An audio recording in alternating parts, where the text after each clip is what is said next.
আমাদের ছাত্রদের উপরে যে হামলা হইতেছে গত এক সপ্তাহ যাবৎ বা আরও বেশ কিছুদিন আপনারা জানেন।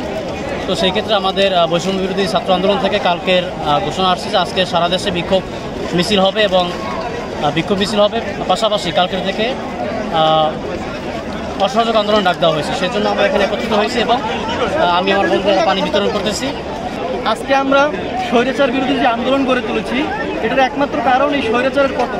আমাদের বর্তমানে দফা 9 দফা না, আমাদের বর্তমানে দফা 1 দফা। এই স্বৈরাচারের পতন করে এই দেশকে আমরা পুনর্গঠন করব, পুনরায় নির্মাণ করব, এইটা আমাদের দাবি, এটা এখন প্রাণের দাবি। এবং একটা মানুষ কতটা নির্লজ্জ হলে এত পরিমাণ মানুষের রক্তের উপর দাঁড়িয়ে থাকতে পারে এখন, এইটা হচ্ছে কি বিশ্ব মিডিয়া সহকারে সারা বাংলাদেশের মানুষ, সকল শ্রেণীপেশার মানুষ যেভাবে রাস্তায় নেমে আসছে, তারপরও তার কোনো লজ্জা হয় না, তারপরও তার কোনো বোধ হয় না যে আমি এখন থাকতে পারবো না, থাকা উচিত না।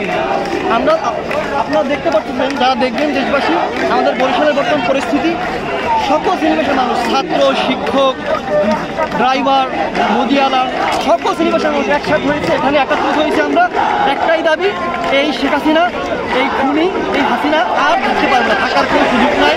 আমরা সে ইতিহাস থেকে শিক্ষা নেয় নাই, সে এদেশের মানুষের আবেগ অনুভূতি বুঝতে পারে না, এদেশের মানুষের বাস বুঝতে পারে না, দেশের মানুষ কী চেয়েছিল, ছাত্ররা কী চেয়েছিল।